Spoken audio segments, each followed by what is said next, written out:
It's a Monday and it's that time of the week, the start of the week where we put some joy into our lives. And Senator Malcolm Roberts, how are you? I'm well, thanks, Mike. But the topic you want to talk about doesn't bring too much joy to people. No, but it really interested me when you mentioned in your press releases that there's a club called the IR Club, and it sounded really quite elite. Tell us about that club. It's actually not that elite. People think that industrial relations in Australia is conflict between the employers and the employees. Now, that's absolute rubbish. What happens is that we've got a club called the Industrial Relations Club, or the IR Club. It consists of major employer groups, major employers, major union bosses from the big unions, uh, industrial relations lawyers, industrial relations consultants, HR practitioners, and vested interests. And what they do is they foment dispute because their jobs depend upon a dispute. Mm. And so what we've got to recognise is that the IR Club has grown up under both Labor and Liberal. They actually are perpetuated by both Labor and Liberal, and they destroy industrial relations in this country. And so what we want to do is get away from them. And Mike, pull me up if I'm talking too much. But we were at the Senate hearings in Townsville on Monday, just last week, and you know the significant. We had two significant lawyers from very big unions, the ETU and the CFMEU. They both agreed that we need fewer lawyers in industrial relations. Now that's a breakthrough. That is a real breakthrough, because what we need to do is restore the primacy of the employer-employee relationship. Because when you have good workplace relations, you automatically have good industrial relations. And we've carved out that relationship between employer and employee, and made it between union boss and employer in group, and lawyers and federal government. And that we've got to get back to the primacy of the employer employee workplace relations. What's your main concerns about the new IR reform legislation? Within say the time frame of 24 hours. Tell us. The first thing is it's not genuine reform; it's tinkering. The federal government, that's the first point. The second point, I would say, is that the federal government is trying to make sure it doesn't displease anyone, and to make sure it tries to please everyone. And that's a recipe for disaster. It's coming out of a place of fear. It's afraid to do what's really needed. That's the second thing. So it's not really reform, it's tinkering. Now, one of the problems when you have an IR club, as we have, is that they thrive on complexity. The industrial relations scene in Australia is one of complexity. And so small businesses, managers for big corporations, they can't solve things with their workforce directly. They have to go to an IR club member to dig them out of the mess. That usually ends up with lawyers getting involved, and there's no real relationship. So it's a very complex situation that we have in industrial relations, complex for managers, complex for employees and workers, complex for small businesses. And so what we need to do is make it simple. Now, what's happening with this tinkering from the federal government is it's making it more complex, more uncertain, and it'll further destroy the relationship between employer and employee. So that's three of the problems so far. The premise of the industrial relations bill is one of recovering from COVID. Well, first of all, we're not recovering from COVID. We're recovering from government restrictions around COVID. So let's be very clear about that. And I know you concur. The second thing is that the largest employer in our country is small business. That's the engine room of jobs. COVID has smashed small business and given big business an important step up. The Industrial Relations Club is causing another problem for small business because it makes sure there's complexity there. And people with big pockets handle regulations the best. They're the ones who can fork out lawyers, consultants, fork out for lawyers and for consultants. So small business is getting smashed industrially as well. Small businesses' core competency, or their point of difference, is their nimbleness, their ability to move. They're agile, unlike the big corporations. So what we need to do is to free up small business, because that's the biggest employer in the country. This legislation that's proposed does not do that. It puts more complications. It'll bring in more onerous requirements for accounting, for legal accounting. It'll bring in onerous considerations for onerous responsibilities for workplace complexity as well. So it's not helping small business. And then specifically, when we get into the nitty gritty, the government has had 6 years to fix up the mess that it has condoned with regard to casualisation of the workforce. And I don't know if we've talked about it, Mike, on these programs, but I've been really pushing for protection of casual miners in Hunter Valley who've been abused and exploited and discarded. I mean, they've lost their workers' compensation. If they report an injury, they get threatened with dismissal. That's to deter them from reporting an injury or an incident. Safety is being compromised because of that as well. So they're losing if they get injured seriously, they haven't got their workers' compensation that they're entitled to in the coal industry now in the Hunter Valley. They haven't got their accident pay. I mean, these are things that are enshrined in Western civilization. You know, that's what the unions fought and died for back in the 1880s. Lost. They've lost their basic entitlements under the award.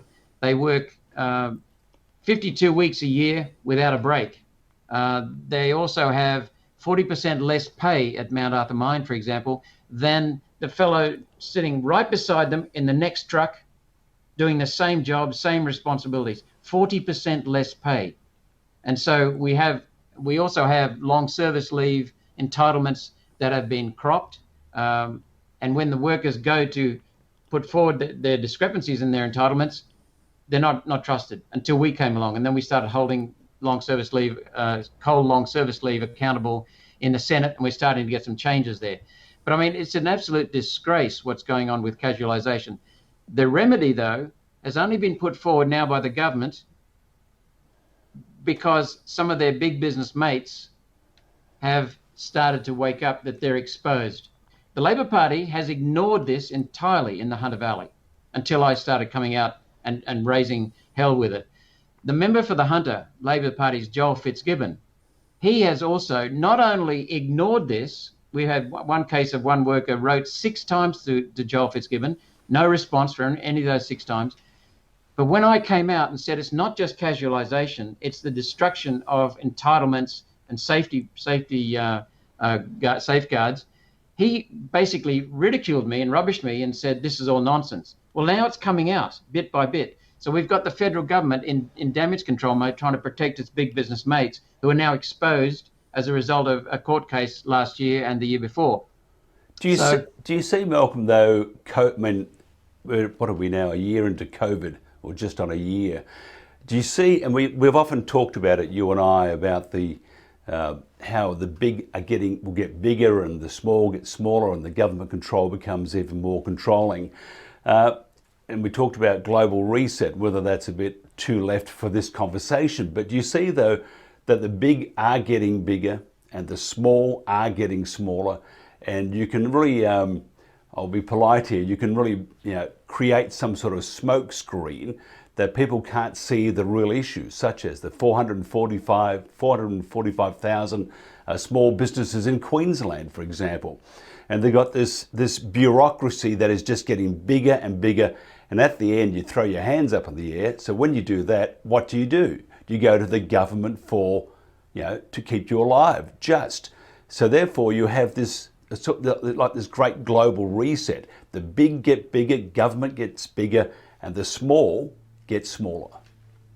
You're absolutely correct. And regulation is the enemy of the small business person, and it's the ally of the big business, because who can afford the lawyers to get around regulations? Who can afford the lawyers to stay intact with regulations? It's big business, and they're the ones who make hay while regulations are around. It not only industrial relations, it's banking, it's a lot of things. So I'm not advocating deregulation because our country is so rife with regulation. And by the way, I've lived and worked in America. I've traveled through all 50 states, lived in about 8 and worked in 8.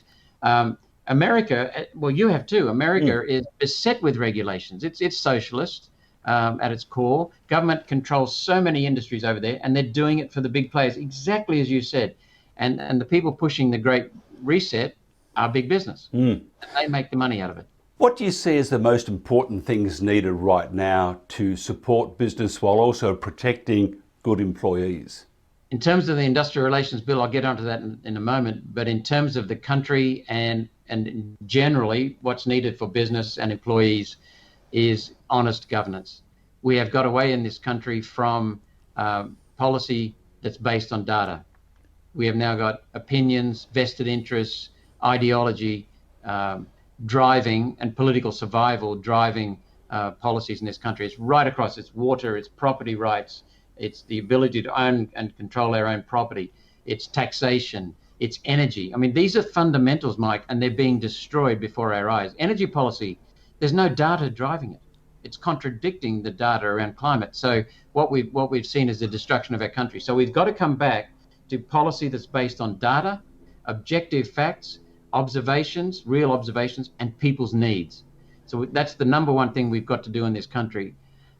Industrial relations, we have got to simplify the system. We need comprehensive reform of industrial relations, get back to drawing boards so that the primacy of the employer relationship with the employee becomes the key to industrial relations. We also have to make sure that these are our three aims in One Nation on industrial relations: protect honest workers, protect small business, because that's the engine room for jobs, and restore our country's productive capacity.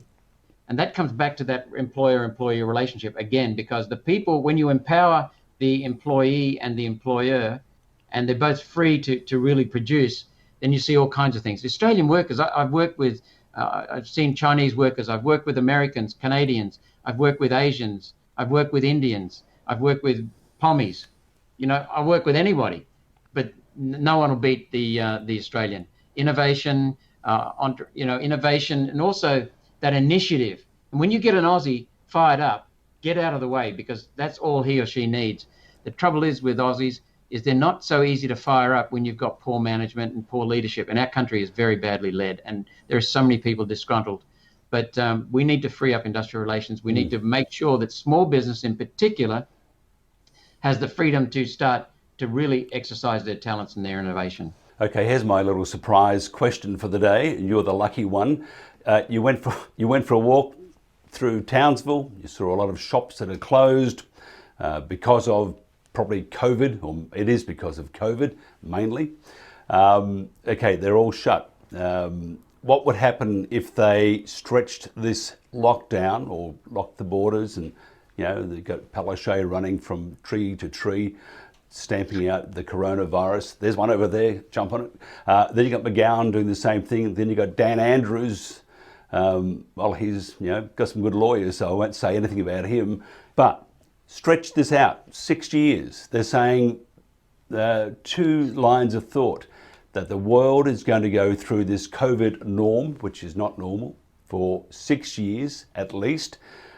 Talking about it in the US for 10 years. Now, we're doing it really tough right now. Government can't keep looking after everybody.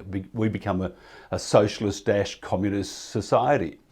What happens in, say, 3 months or 4 months, and we're still going through the same garbage from Palaszczuk, McGowan, Marshall in South Australia, Andrews in Victoria, jumping on the coronavirus, trying to save our lives? What would you do? First of all, I'd get back to the data and go and see and learn from the people who've managed it extremely well. And that's the Taiwanese in particular. Koreans have had a good chop at it. The Vietnamese, I'm told, I haven't done so much work with them, but work on them. But we have to get back to understanding the scale of the problem. There are fewer deaths from the COVID virus than from some severe flu outbreaks. That's the first fact. The second fact is that the mortality rate is high amongst some elderly people and those who've got comorbidities, who are weak immune systems. So we know that. So then the third thing is that there are still some young people and some middle-aged people who contract COVID virus and who don't recover for a while. That it lingers with them. So we know that there's some treatment needed for that. So if we put all that together and we look at Taiwan has a rigorous testing regime, tracing regime, and quarantining. So rather than lock down everyone, the Taiwanese, we've done this before, we've discussed this before, Mike, they lock down the sick and the vulnerable, and then they have vigorous tracing and testing, and they let everyone else go back to work. Now, the significant thing is that Australia, there are 2 points with this virus. Australia has done a pretty good job in terms of minimizing the deaths. We've had over 900 deaths. Taiwan, similar population, much more densely populated, so easier to spread the virus. Earlier virus input into Taiwan from China, much more traffic between mainland China and Taiwan. So they had a bigger threat than we did, a bigger risk. In the time that we've had over 900 deaths, they've had 7. Not 700, 7. But the other significant point, so they've done a better job with health than we have by far. They've done the best in the world. The other significant point with Taiwan is that their economy has not suffered. Despite the fact that they're American, they've got a very big customer base in America and Europe, and that has been devastated, they're still bubbling along at only 0.6% below their normal economic growth. So that's astounding. And it's significant there that what we do is the future health of people depends upon today's economy and how much we can afford to spend on preventive medicine, preventive health, and also on future health infrastructure. Taiwan is looking after its future. We are not. We're also causing people to have mental illness and other physical illness because they're not going to doctors. We're depleting our immune system. So what we need to do is focus on, first of all, a decent plan based on data, which the government has not done. None of the states or federal governments. We need to work on the cures, and we need to stop vilifying people like Craig Kelly. Craig Kelly, I've worked with him on energy. I've worked with him on other issues. He is fabulous. He gets his data, makes factually correct statements, goes to the peer-reviewed literature. He's very, very solid. And so we've got to stop demonizing people who come up with alternatives. And that includes demonizing people like Donald Trump. So there are potential cures available. There are regimens that many doctors are now advocating, but are completely ignored. And then we have the vaccine. I've got my grave doubts about the vaccine that it hasn't been tested properly. It's been rushed through, and the same people who will make money out of the vaccine will make money only if there are no other alternative cures. And we're suppressing the talk of alternative cures. So what we have to do is to really be honest and open with the data. We have to be skeptical of the vaccine. There are many people now who want a vaccine but don't want it compulsory. The real issue here is the loss of freedom in our society, everything from forcing the people to wear masks in the car when they're driving by themselves, to compulsory vaccination, to apps that say whether or not you've had a vaccine, whether or not you can travel overseas. This is the destruction of our society. I would free up society and get back to data. Senator Malcolm Roberts, thank you very much. You're welcome, Mike. Thank you. Sorry about